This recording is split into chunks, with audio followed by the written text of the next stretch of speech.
when I started talking to Johnny, who just spoke, about social dynamics, he was telling me some of these interactions that he would have with people, and I didn't believe him at first.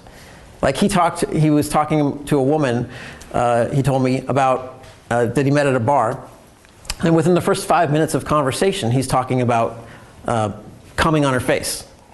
And I said, no, you didn't say that. She would have poured a drink on your head, something like that. And I said, you can't say that to somebody in the first 5 minutes of conversation after you just met her. And he said, well, if you don't believe me, go ask her. She's right over there. So I said, all right. So I went up and asked her. I said, did he really say that to you? And she said, oh, yeah, it was funny. I said, really? So you didn't pour, you didn't pour a drink on his head or anything like that? I thought, wow, that's interesting, that actually worked. And so that was a surprise to me. Whenever you get surprised, that's a lesson. It means your predictions are inaccurate. Now we predict automatically. Your brain is just wired to learn and to predict.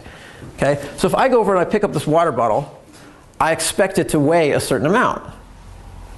My hands and my motor control are automatically wired to predict how much this water will weigh so I can use the proper amount of force. But if at some point I went to pick up this water bottle and it suddenly weighed 20 kilograms, I would be very surprised by that. And I would have a learning experience. My brain would automatically learn what happened here. Did somebody replace it with a fake water that's made of lead or something? What happened? So when you go out and you have an experience where you get surprised, what's basically happening is your circuitry got thrown out of whack. Your prediction was incorrect. And now you're going to have a learning experience. And much of the time when you have that type of learning experience, you'll memorize the experience. That's why you often memorize the experiences that really stood out for you. Okay, whatever speakers you see here that sort of satisfy your expectations, that's just going to trigger your prediction circuitry, completely satisfy it, and you won't even remember. You won't even remember that you saw that speaker like a year later. Okay, think back to a conference you might have been at a year ago. You might remember one speaker, or two speakers, like even what they talked about. What you remember is what stands out. Okay. In fact, this is a technique I used in blogging with great success.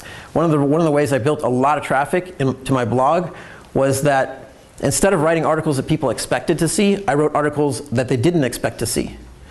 And when you read something you don't expect to see, it lodges in your memory. The longer you remember something, the more you can refer other people to it. And that means more web traffic.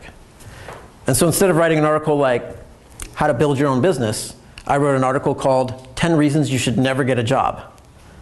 So the title sticks in people's heads. And I wrote that article in 2006, and I still have people telling me about that article. They read it when it originally came out, and they still remember it. They still remember the title.